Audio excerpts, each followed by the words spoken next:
아빠가 읽어주는 이야기. 루시모드 몽고메리의 빨강머리 앤 제18장 목숨을 구해준 앤. 엄청난 사건은 대개 모두 작은 일로 끝이 나게 마련이다. 얼핏 보기에는 캐나다 총리의 정치적 순회 여행 일정에 프린스 에드워드 섬을 넣기로 한 결정은 초록지붕집의 어린 앤 셜리의 운명과는 아무 상관이 없는 것처럼 보였다. 하지만 상관이 있었다. 총리가 자신의 열렬한 지지자들과, 지지자는 아니지만 대규모 대중집회에 참석하기로 마음먹은 사람들 앞에서 연설하기 위해 샬럿타운에 온 것은 1월이었다. 에이버니 사람들은 대부분 정치적으로 총리 편이어서 집회가 있던 날 밤에 모든 남자들과 꽤 많은 부인들이 40km나 떨어져 있는 샬럿타운으로 갔다. 물론 레이첼 린드 부인도 갔다. 레이첼 린드 부인은 정치에 무척 관심이 많았고, 비록 정치와 상관없이 살고 있긴 하지만 자기를 빼놓고는 정치 집회가 열릴 수 없다고 믿는 사람이었다. 그래서 린드 부인은 말을 돌봐줄 남편을 데리고 떠났고, 마릴라 커스버트도 함께 갔다. 남몰래 마음속에 정치에 대한 관심을 갖고 있던 마릴라는 살아있는 총리를 볼 수 있는 유일한 기회다 싶어 앤과 매슈에게 다음날 돌아올 때까지 집을 맡기기로 하고 같이 가겠다고 나섰다. 마릴라와 린드 부인이 대중집회에서 즐거운 시간을 보내고 있는 동안 앤과 매슈는 단둘이서 초록지붕집에 부엌에 오붓이 앉아 있었다. 구식난로에서는 불이 활활 타오르고 유리창엔 파리한 수정 같은 서리들이 반짝이고 있었다. 매슈는 농민의 후원자라는 잡지를 보며 소파에서 졸고 있었고, 앤은 제인 앤드루스가 그날 빌려준 새 책이 놓여있는 시계 선반을 탐스러운 눈으로 가끔씩 쳐다보긴 했지만 마음을 다잡고 식탁에서 공부를 했다. 그 책에 무척 감동적인 단어들이 많이 나온다고 제인이 자신있게 말했기 때문에 앤은 그 책을 짚고 싶은 마음이 굴뚝 같았다. 하지만 그렇게 되면 네일 길버트가 이긴다. 앤은 시계 선반을 등지고 앉아 책이 없다고 생각하려고 했었다. 매슈 아저씨도 학교에 다닐 때 기하 공부를 하셨어요? 졸고 있던 매슈가 화들짝 놀라며 대답했다. 글쎄, 아니, 안 했는데? 앤이 한숨을 내쉬었다. 하셨더라면 좋았을 텐데, 그랬으면 절 불쌍히 여기실 거예요. 기하 공부를 안 했다면 그러실 수 없어요. 제 인생엔 온통 검은 구름이 뒤덮인걸요. 전 정말 기아에는 바보예요, 매슈 아저씨. 매슈가 위로하듯이 말했다. 글쎄, 잘 모르긴 해도 너라면 뭐든 잘할 것 같은데. 지난주에 카모디에 갔다가 블레어 상점에서 필립스 선생님을 만났는데 너가 학교에서 제일 총명한 학생이고 실력이 쑥쑥 늘고 있다고 했어. 쑥쑥 는다는 건 선생님이 직접 하신 얘기야. 테디 필립스가 별로 좋은 선생님이 아니란 소문이 있지만 내가 보기엔 괜찮은 것 같던데. 매슈는 앤을 칭찬하는 사람이면 누구든 괜찮다고 생각했을 것이다. 앤이 불평을 들어놓았다. 선생님이 문자를 바꾸지만 않는다면 기하를 좀 더 배울 것 같아요. 대수정리를 외웠는데 선생님이 칠판에 그걸 쓰시면서 책에 있는 것과 다른 글자를 쓰시니까 너무 헷갈려요. 아무리 선생님이라고 그렇게 마음대로 하는 법이 어딨어요. 글쎄, 요즘 농업을 배워서 왜 길이 붉은지 드디어 알았어요. 그건 정말 커다란 위안이었어요. 프린스 에드워드 섬의 토양에는 철이 많이 들어있는데 철이 산화되거나 녹이 슬어 붉은 빛을 띠며 이런 토양은 비옥하여 농사가 잘 된다.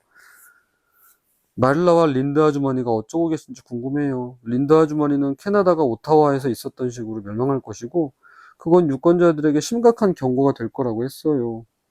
아주머니는 여자들도 투표할 수 있게 된다면 곧 좋은 변화가 생길 거래요. 어디에 투표하실 거예요, 매슈 아저씨? 보수당. 매슈는 주저없이 대답했다. 보수당에 투표하는 것은 매슈에게 신앙과도 같은 것이었다. 애는 결심했다는 듯 말했다. 그럼 저도 보수당 편이에요. 학교의 남자애들 몇몇이 그리트, 캐나다의 자유당. 그래서 다행이에요. 프리시 앤드루스의 아버지가 그리트 편이니 필립스 선생님도 역시 그럴 거예요. 루비 길리스가 그러는데 남자가 구원하러 다닐 때는 종교는 여자의 어머니를 따라야 하고 정치 문제는 여자의 아버지 의견을 따라야 한대요. 정말이에요, 매시 아저씨?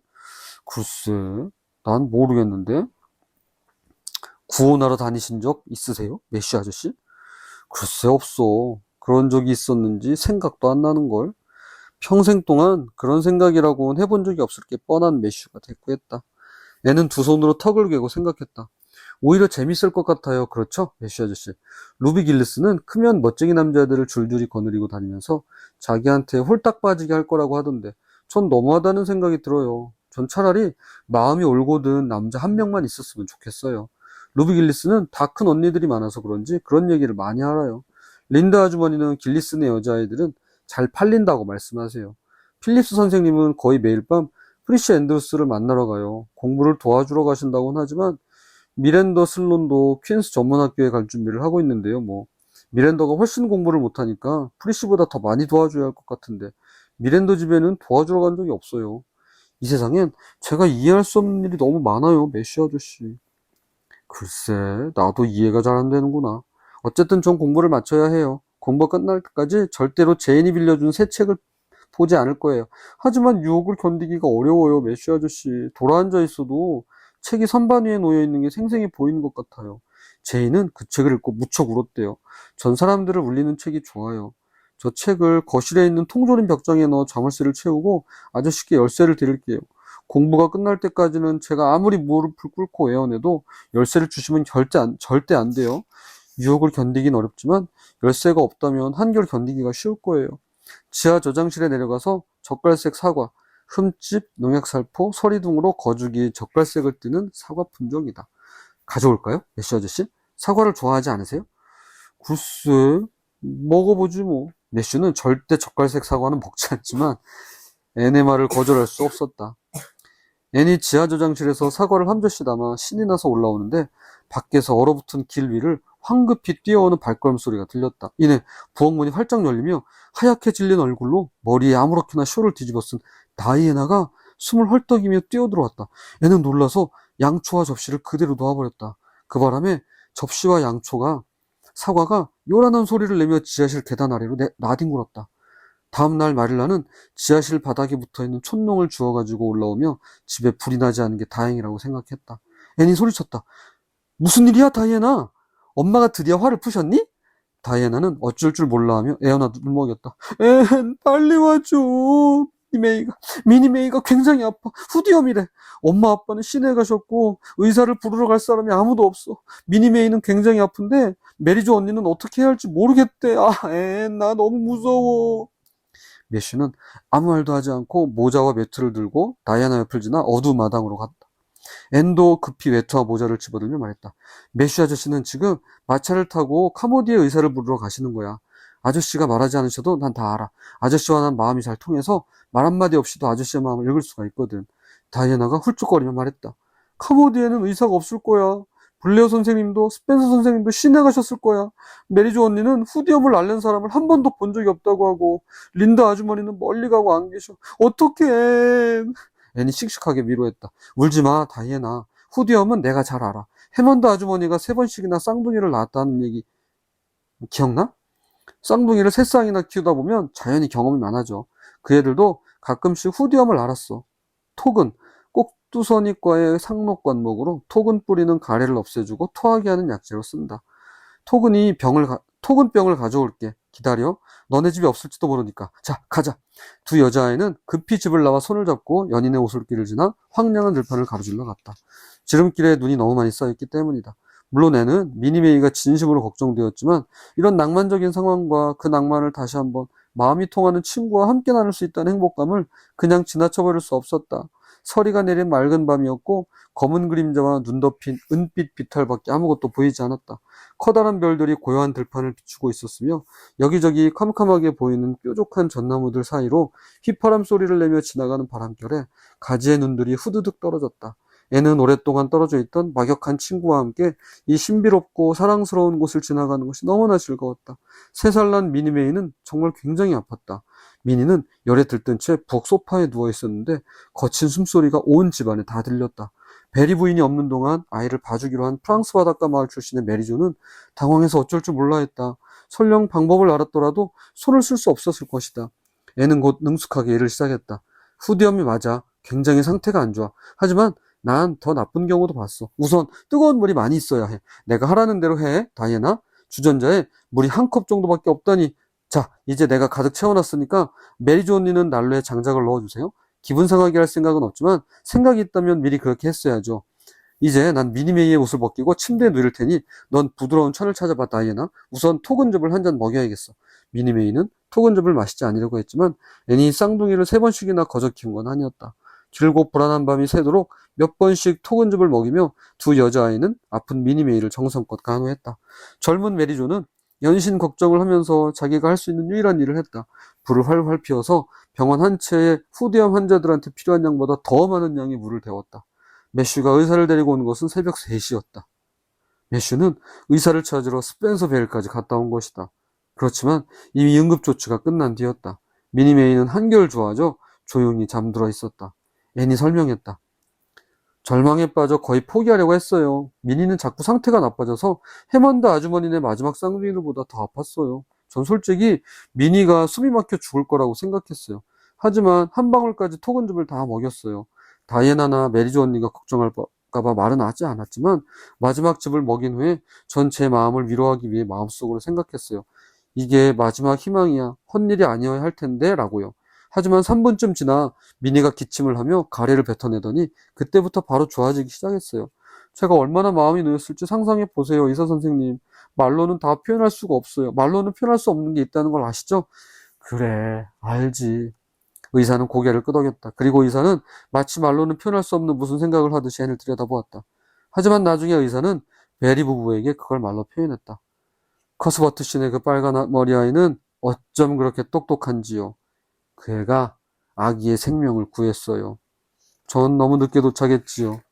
그 나이에 어린애가 제주도 있고 정말 심통이야. 17장은 어땠나요? 상황을 설명해 줄 때 그 아이의 눈빛과 같은 눈빛은 이제껏 본 적도 한 번도 본 적이 없습니다. 애는 하얀 서리가 내린 아름다운 겨울 새벽에 집으로 돌아갔다. 잠을 못 자 눈꺼풀은 무거웠지만 길고 하얀 들판을 지나 반짝이는 연인의 오솔길 단풍나무 아침빛을 걸어가며 여전히 지치지도 않고 제잘거렸다. 어머, 메슈 아저씨 정말 아름다운 아침이죠? 하나님이 즐기시려고 상상해서 지으신 세상 같아요. 안 그래요? 저 나무들은 후하고 불면 금방 날아가 버릴 것 같아요. 하얀 서리가 있는 세상에 사는 게 정말 기뻐요. 아저씨는요? 또 해먼드 아주머니가 쌍둥이를 3번씩 연달아 낳은 것도 결국 다행이었어요. 그렇지 않았다면 전 미니메이에게 어떻게 해야 할지 몰랐을 거예요. 해먼드 아주머니께 쌍둥이를 3번씩 낳았다고 화를 냈던 게 정말 미안해요. 메쉬 아저씨, 근데 너무 졸려요. 학교에 못 가겠어요. 눈을 뜨고 있질 못할 테니 바보 같을 거예요. 하지만 집에 있기는 싫어요. 왜냐하면 아니, 다른 애가 1등을 한다 해도 다시 따라잡는 건 힘든 일이에요. 물론 힘든 걸 해내면 그만큼 더 기쁨이 클 테지만요. 그렇죠? 메쉬는 얘네 창백하고 작은 얼굴과 눈밑의 그림자를 바라보았다. 글쎄다. 넌 잘할 것 같은데? 이제 곧장 침대로 가서 곧 푹 자거라. 나머지는 내가 다 알아서 하마. 애는 메쉬 말대로 곧장 잠자리에 들었고 한참 동안 푹 자고 일어나 보니 겨울에 환한 대낮이었다. 부엌으로 내려가니 앤이 자는 동안 돌아온 마릴라가 앉아 뜨개질을 하고 있었다. 앤이 불쑥 소리쳤다. 총리를 보셨어요? 어떻게 생겼어요? 마릴라 아주머니? 글쎄, 외모로 봐서는 총리 같지가 않더구나. 코가 어쩜 그렇게 생겼니? 하지만 연설은 잘하더라. 내가 보수당인 게 자랑스러웠어. 물론 레이첼 린드 부인은 자유당인이 총리를 별로 좋아하지 않더구나. 점심은 5분 안에 있다. 앤, 식품 저장실에서 파란 자두 통조림을 꺼내 먹거라. 배고프지? 메슈 오라버니가 간밤 얘기를 하더구나. 너가 어떻게 할지 알고 있어서 천만다행이었어. 내가 있었더라도 어찌할지 몰랐을 거야. 난 후디어 마른 걸 본 적이 없으니까. 자, 점심 다 먹을 때까지 아무 말도 하지 말거라. 내 얼굴을 보니 할 얘기가 산더미 같은 거 보구나. 얘기거리가 도망가진 않을 테니 걱정 말거라. 마릴라도 앤에게 해줄 얘기가 있었다. 하지만 그 얘기를 들으면 앤이 너무 들떠서 식욕이나 점심 같은 건 물질적인 문제는 신경도 쓰지 않게 뻔해 조금 기다리기로 했다. 앤이 파란 자두 통조림을 채 다 먹기도 전에 마릴라가 말했다. 오후에 베리 부인이 오셨단다. 앤. 널 보고 싶어 하셨지만 난 널 깨우고 싶지 않았어. 부인은 너가 미니메이의 생명을 구했다고 하시며 포도주 일은 정말 미안하다고 하시더구나. 이제야 너가 다이애나를 일부러 취하게 한 게 아니라는 걸 알았다고. 자기를 용서해주고 다시 다이애나와 좋은 친구가 되기를 바란다고 하셨어. 다이애나는 어젯밤 독감에 걸려서 밖에 나오지 못한다고 하니 가고 싶으면 오후에 보러 가렴. 자, 애인 셜리, 제발 너무 흥분하지 말거라. 그 부탁은 아무 소용이 없었다. 애는 너무나 감격스럽고 꿈만 같아 자리에서 벌떡 일어섰다. 영혼이 불길에 휩싸인 듯 애네 얼굴은 환하게 빛났다. 오, 마릴라 아주머니 지금 당장 가도 되나요? 설거지 안 하고요? 돌아와서 할게요. 이렇게 감동적인 순간에 설거지 같은 비낭만적인 일을 할 수는 없잖아요. 마릴라가 너그럽게 말했다. 그래, 그래, 가봐라. 앵셜리, 정신이 나갔니? 당장 이리 와서 뭘 걸치고 가거라. 아이고, 바람한테 소리치는 게 낫지. 모자도 외투도 안 가지고 가버렸네. 머리카락을 휘날리며 울면서 과수원을 지나가는 것 좀 봐. 감기 걸려서 죽지 않으면 정말 다행이겠네. 자줏빛 겨울 땅거미가 질 무렵 애는 눈 덮인 들판을 지나 춤을 추며 집으로 돌아왔다. 하얀 들판과 거뭇한 가문비 나무 골짜기가 희미하게 반짝이는 위로 멀리 남서쪽 하늘에는 황금빛과 영묘한 장밋빛이 어우러진 하늘에 진주 같은 저녁별이 희미하게 빛나고 있었다.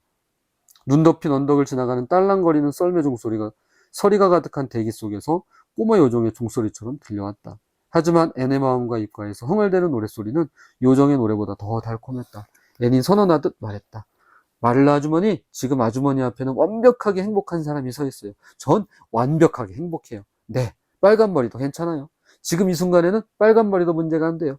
베리 아주머니가 제게 키스를 하고 우시면서 너무 미안하고 어떻게 은혜를 갚아야 할지 모르시겠대요. 전 무척 당황했어요. 마릴라 아주머니.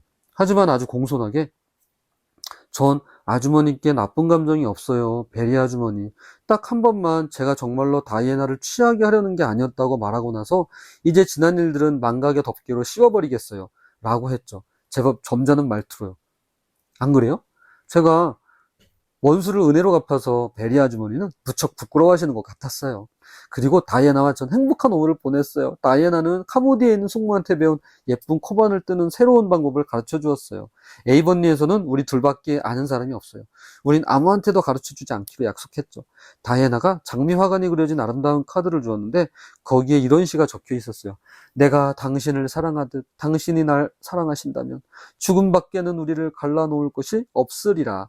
그건 사실이에요, 마릴라 아주머니. 우린 필립스 선생님께 다시 같이 앉게 해달라고 부탁할 거예요. 거티파이는 미니 앤드로스와 앉으면 돼요. 우린 우아하게 차를 마셨어요.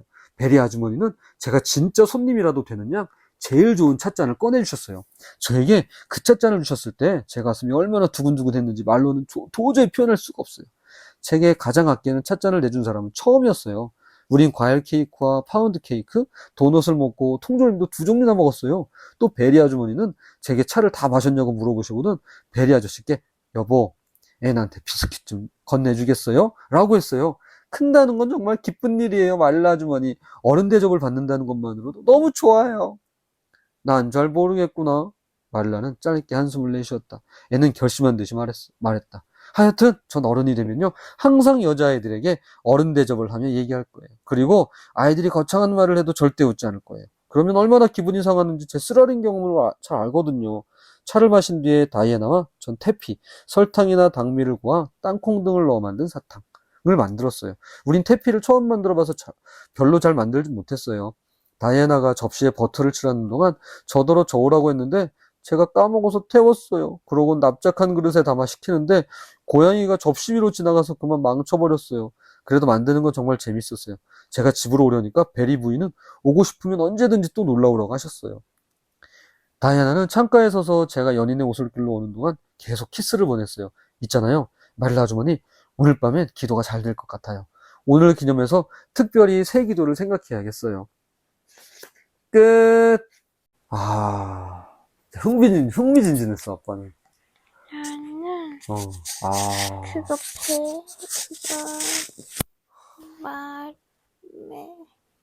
마릴라 아주머니가 음, 그 통조림 먹기 전에 할 말을 음. 이미 알고 있었어. 아니, 어떻게? 예상했는데 그게 맞았죠. 무슨 얘기였는데? 뭐, 나쁜 감정 없어요, 아주머니, 아니요, 이거? 그게 아니라요. 뭐. 베리 부인이 허락해 주시는 거 그거 딱 예상하고 있었어요. 아, 이거 나오겠구나. 베리 부인이 뭘 허락해줬는데? 다이애나 아, 그치, 다시 이제 친하게 지내라고? 통조림 먹기 전에 생각했다던 거고. 그랬구나. 내 예상이 정확하게 맞았어. 그러게. 야, 진짜, 이건 정말 은혜지. 근데 3살이면, 뭐, 연우 너도 그랬지만, 지우도 3살 때 그랬고, 어릴 때는 많이 아파. 그 병원 많이 가. 근데 후두요. 응. 후두염은 여기가 이제 염증이 생겨서, 그러니까 목이 붓는다고 하잖아.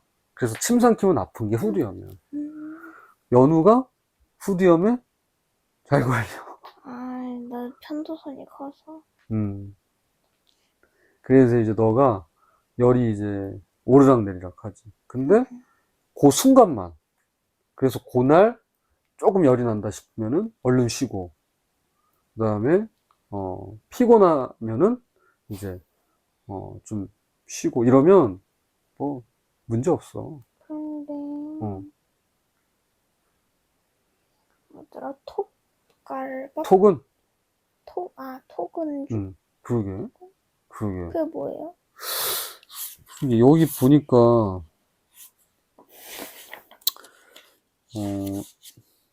톡은 즙이었다, 즙. 그러게. 참. 나는 톡밥 톡은 뿔인데, 이 약재래. 가래를 없애주고 토하게 하는 약재. 저는 처음에 톡은 즙. 톡밥밖에 생각이 안 나서 톡밥. 덮밥? 그러니까 이 가래를 빼내는 거였네. 그지? 염증이 가래로 나오는 거거든. 그래서 이제 그걸 빼내는라고 그랬구나. 그래야 이제 열이 내려가니까. 가래를 뱉으면은 괜찮나? 이제 염증 때문에 가래가 많이 생기니까 이제 가래를 이제 빼내는 거지. 근데 그래도 염증이 없어지는 거 아니잖아. 없어지는데 이제 완화가 되지. 그 위기를 넘기면 되는 거야. 근데 아빠 조금 궁금한 게 뭐냐면 이게 자꾸 이제 물을 데우라고 그랬거든. 이게 그러니까 뜨거운 물이 아니라 아빠도 이제 해봤는데 일단 열이 많이 나. 후두염은. 그러면 막 그냥 머리에 숯덩이 올려놓은 것처럼 펄펄 끓거든? 그러면 열을 내려야 돼. 일단 열을.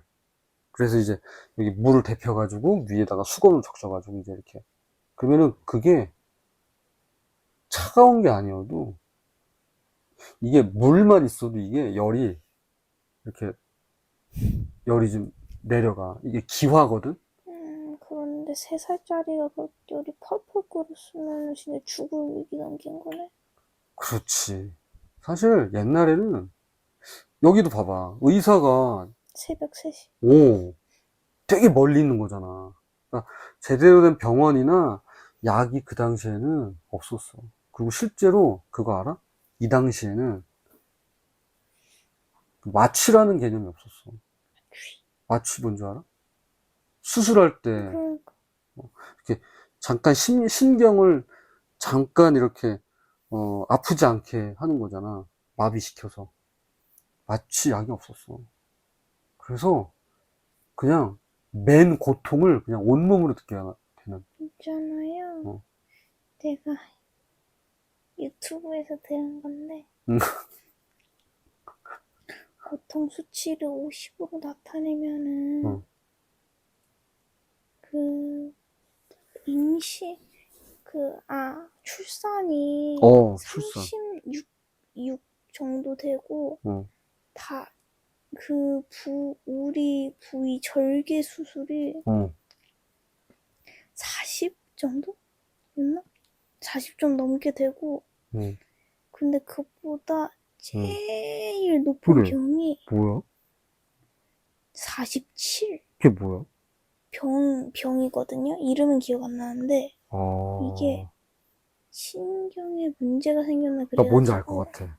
이게 뇌에 자꾸 아프다고 막 신호를 그래, 나 뭔지 알 보내가지고 것 같아. 그냥 이유 없이 아픈 거. 뭔지 알아? 딱 이름 알았는데. 진짜 말할 수 없대. 그건. 맞아.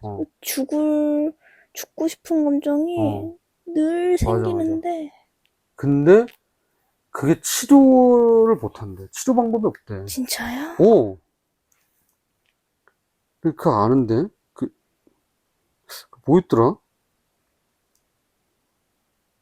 뭐더라? 아무튼. 일단 아빠도 그렇게 알아. 그 절개 수술이 진짜 아프대요. 그렇구나.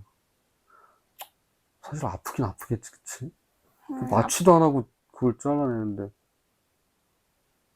그리고, 아빠가 이렇게 얘기하면 좀 그런가? 한번, 그치, 이건 해보면 안 되겠지. 뭐 술이야 한 모금 마실 수 있지만, 그치? 자르는 건 안 돼. 무슨 말이지, 진짜로. 응? 응? 무슨 말이지, 진짜로. 그런데 있잖아요. 응. 그런 거 보면은, 막, 그런 거 있잖아요. 손가락 마디를 막 잘랐다. 막 왜? 마치 안중근 의사처럼. 아, 네네네네. 그렇지. 안중근 의사가, 맞아. 맞아, 맞아. 그런 사람들 있잖아요. 그렇죠. 어떻게 하는지 모르겠어. 아, 어떻게 그렇게 그걸 잘라낼 수 있는지. 응. 그러니까, 아빠도 직접 경험해 본 건 아니지만, 사람이, 그러니까, 굳은 결의를 가지면, 사실, 그러니까 그럼 왜 그렇게까지 잘라냈느냐 했을 때, 그 안중근 의사 그분의 마음에는, 나라를 빼앗겼다는 그 아픔이, 자신의 손가락이나 자신의 몸이 잘려지는 것보다 더 아팠던 거야. 일리 있네. 응. 나 근데 어떤 사람은 자기 발이 막 썩어 들어가는 것도 듣고, 응. 굳게 다짐해갖고, 그렇지, 마을 그렇지, 사람들하고 그렇지. 톱으로 발 잘랐다는 맞아, 이야기도 있고 막 그러더라고. 맞아. 어떻게 그럴 수 있을까 싶은데, 만약에 그걸 안 잘라내면 죽는 거야. 사실은. 왜냐면 썩는 게 타고 올라와. 그래서 그걸 잘라내는 거야. 그래서 전쟁 때, 예를 들어 총을 맞았어. 그러면 그걸 치료를 하면 좋겠지. 총알을 빼내고. 근데 치료가 안 돼서 거기에 이제 염증이 생겨. 구더기? 그렇지, 이제 그런 식으로. 그게 이제 오염이 돼서. 그 제대로 처치를 안 하면은 거기 소독을 제대로 못 했다든가. 전쟁 중에 이걸 어떻게 소독하겠어. 그래서 나중에 이게 이제 병원에 갔는데 막 이거는 썩어 들어가서 어떻게 못한다. 그럼 잘라내거든? 그래서 예전에는 아빠 어렸을 때는 팔 잘려져 있고 다리 잘린 분들이 많았어. 이분들이 다 상위 용사라고 해가지고 군대에서 그러니까 그러니까 대한민국을 위해 싸운 거지. 근데 전쟁 중에 다친 거야. 총이나 칼이나 어떤 부상을 당해서 제대로 처치를 못 받아가지고 그렇게 그분들 상위 용사라고 하거든. 용사야 그분들이. 그러니까 훌륭한 분들이야. 고마운 분들이야. 그러니까 그런 분들이 많았어. 아, 또, 이것도 유튜브. 응. 그게, 그 사형 있잖아요. 네. 사형 중에 진짜 너무 잔인한 사형이 있던데, 뭐냐면요. 근데 넌 그런 거만 보는 거니? 고통하고 죽음하고 이런. 아니. 몇 개. 진짜 너무 한두 세 개밖에. 너무 이렇게 어두운데? 기억을 잘하는 거야, 아버지. 그렇지. 그런 내용인데 기억이 잘 나. 그게요. 뭐냐면은요, 어쨌든, 응. 그게 사형수에게 네. 꿀하고 우유 같은 거를 엄청 먹여요. 왜? 미치도록 먹여요, 진짜. 그래서. 진짜 엄청 먹이고, 응. 배 한가운데에다 놓고, 통에다가 몸을 가둬요. 이렇게 팔다리 이렇게 놔두고, 꿀하고 뭘 먹인다고? 우유. 아, 그리고 쥐 풀어? 그러면. 벌레들이 아, 살을 갉아먹게 막 만들고, 아, 하고 그러면은, 왜 그래, 진짜. 하고 나서 보면은, 시체가, 그러게. 그니까, 살아있는데 벌레들이 와서 살을 파먹는 거잖아. 아, 왜 그래, 유연우, 진짜. 옛날에 사형 같으면은, 화형도 있었고, 응.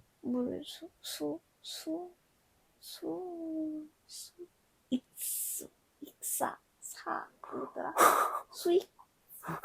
뭐더라? 아니, 그거는 사형 방법엔 없는데. 맞아, 고문할 땐 있지. 물고문으로. 뭐더라, 이름이? 네. 익사였나? 익사지, 물에 빠져 죽는 거. 익사였구나. 근데 연우야, 성경에 이런 말씀 있어.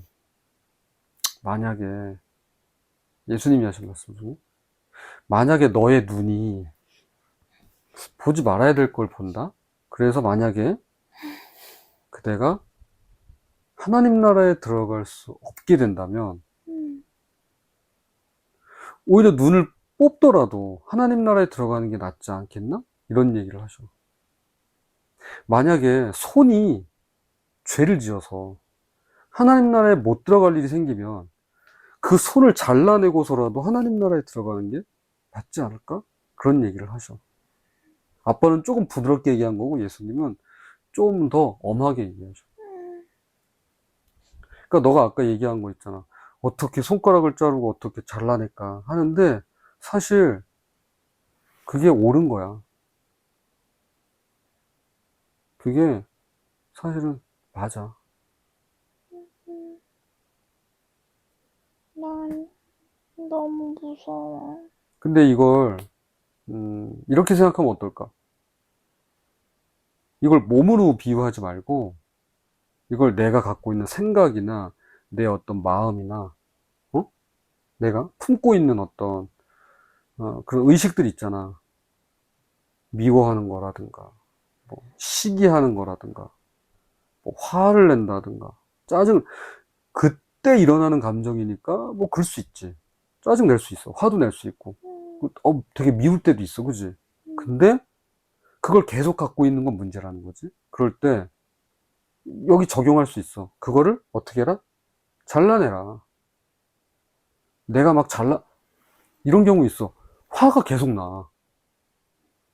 짜증이 계속 막 올라와. 그러면 계속 짜증을 내는 거야.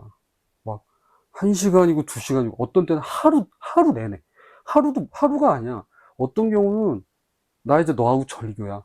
하고는 뭐 일주일도 걸리고 뭐 한 달도 걸리고 몇 년이 걸릴 수도 있어. 그런 걸 여기다 이렇게 대입해 보는 거야.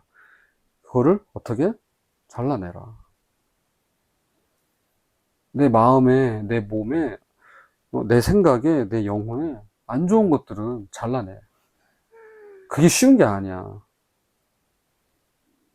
연우야, 몸을 잘라내는 것도 쉬운 게 아니지만, 내 마음 속에, 내 생각 속에 있는 걸 잘라내는 것도 쉬운 게 아니야. 사실. 너도 경험해서 알지 않아? 그거를 조절하는 거, 그걸 이렇게, 지워버린다는 게 쉬운 게 아니야. 근데 예수님이 하신 말씀이야. 예수님이 하신 말씀은 우리가 귀담아 들을 필요가 있어. 무서워, 너무.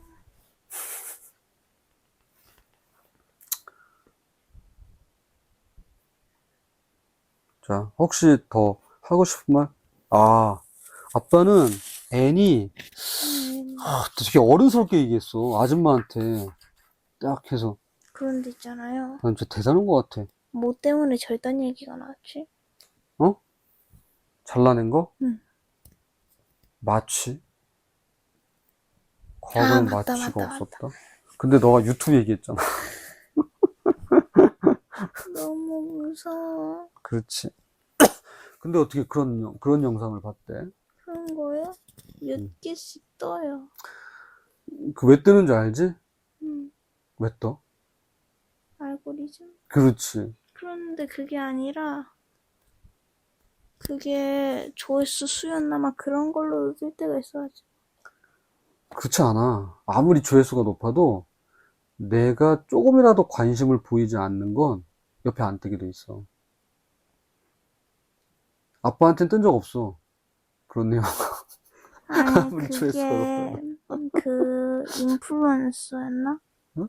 어쨌든 그래. 괜찮아. 그거 하는 사람이 딱 막 되게 신기한 일 같은 거 할 때 있었거든요. 그래. 그래서 몇 개 봤는데 알고리즘에 그런 게 떴네. 무시함.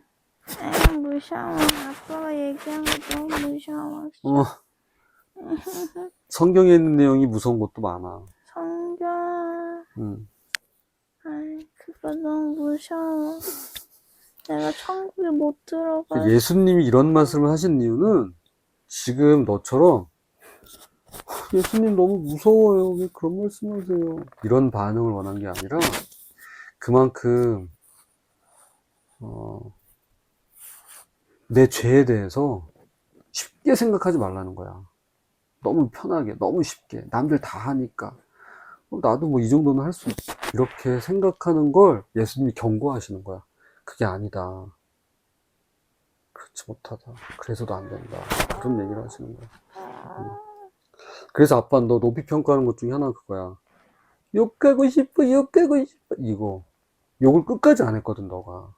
그러니까 아빠는 그걸 되게 높이 평가하는 거야. 너는 뭐 그게 흑역사라고 하는데 그거 흑역사가 아니야. 그거 오히려 백역사야. 뭐 이런 말이 있는지 모르겠지만. 아빠는 자랑스러워. 사실 그런 너가. 그리고 너 아빠가 알기로는 뭐 예전에 어땠는지 모르겠지만 그래도 욕 잘 안 하는 편이잖아. 물론 하긴 하겠지. 너무 화가 난다거나. 근데 막 툭툭 내뱉는 그런 욕. 막 너무 자주 쓰는 그런 욕이 있다면 그런 욕을 안 할 수 있도록 너가 좀 신경 쓰면 좋겠다 싶습니다. 맞다. 선생님께서 그 국어 시간에 배웠거든요. 욕 쓰는 거 하나 그렇게 하는 거. 그랬는데 한번 너희들이 아는 욕 한번 검색해서 뜻 알아보라고. 너 깜짝 놀랄걸 막 이러면서. 그렇지. 맞아. 깜짝 놀라지. 그래도 쓸걸?